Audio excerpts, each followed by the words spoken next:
Hello बच्चों, let's read this question. The question says oral contraception inhibits conception by. So question में पूछा है कि oral contraception किस तरीके से conception को रोकती है. First, promoting phagocytosis of sperm, phagocytosis करके sperm की. Second, implantation रोककर. Third, ovulation रोककर. या fourth, both second and third. That is both implantation and ovulation को prevent करके. So the key concept is family planning.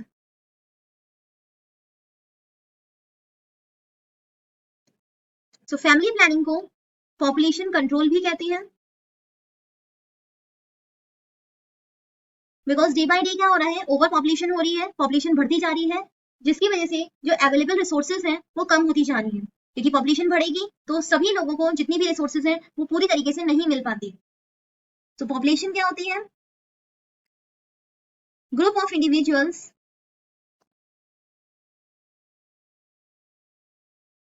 Of same species living in a particular area. जो एक area में एक species के लोग रह रहे हैं, दैट इज अ पॉपुलेशन. सो अगर ये पॉपुलेशन बढ़ रही है तो उसको क्या कहते हैं, पॉपुलेशन एक्सप्लोजन कहते हैं, जिसके लिए फैमिली प्लानिंग करनी जरूरी है, सो दैट रिसोर्सेज सबको मिल सके. इसके लिए गवर्नमेंट ने भी कुछ लॉज इनेक्ट किए हैं, लाइक मैरिज की एज बढ़ा दी है, लोगों को एजुकेट किया है, उनको बताया है about the demerits of a large family. कुछ कॉन्ट्रासेप्टिव डिवाइसेस होती हैं, कॉन्ट्रासेप्टिव पिल्स होती हैं, कुछ स्टेरिलाइजेशन मेथड्स होते हैं. सो ये जो कॉन्ट्रासेप्टिव पिल्स होती हैं इनको ओरली लिया जाता है, तो इनको कहते हैं ओरल कॉन्ट्रासेप्टिव डिवाइसेस, जिसका इस क्वेश्चन में पूछा गया है. सो इनको बर्थ कंट्रोल पिल्स भी कहते हैं, क्योंकि इनका क्या फंक्शन होता है, इट अवॉइड्स प्रेगनेंसी, ये प्रेगनेंसी नहीं होने देती. बेसिकली ये कैसे काम करती हैं, they stop ovaries from releasing egg which is called ovulation. जो ओवरीज होती हैं वो हर महीने एक एग रिलीज करती हैं, तो ये जो कॉन्ट्रासेप्टिव पिल्स होती हैं ये ओवरीज में से एग को रिलीज नहीं होने देती, जिसको कि ओव्यूलेशन कहते हैं. अगर कोई एग नहीं होगा तो स्पर्म फर्टिलाइजेशन नहीं कर पाएगा, फर्टिलाइजेशन नहीं होगा तो प्रेगनेंसी भी नहीं होगी. सो ये काम होता है कॉन्ट्रासेप्टिव पिल्स का. सेकेंड थिंग और क्या करता है ये, it make it harder for fertilized egg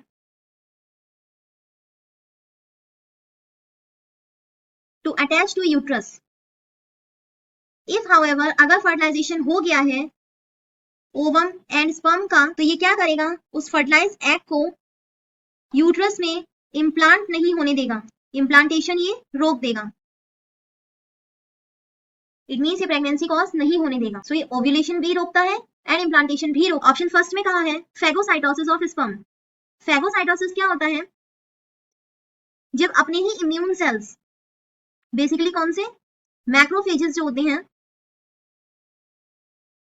when they engulf and destroy sperms, जब ये स्पर्म्स को डिस्ट्रॉय करना, उनको engulf करना शुरू कर देता है, then this process is called phagocytosis of sperm. तो ये phagocytosis of sperm कहलाता है. यहाँ पर कॉन्ट्रासेप्टिव का कोई रिलेशन नहीं है. सो ओरल कॉन्ट्रासेप्शन इम्प्लांटेशन ओव्यूलेशन दोनों को रोकता है. So the final answer is D, that is both second and third. Hope you understood it well. Best of luck.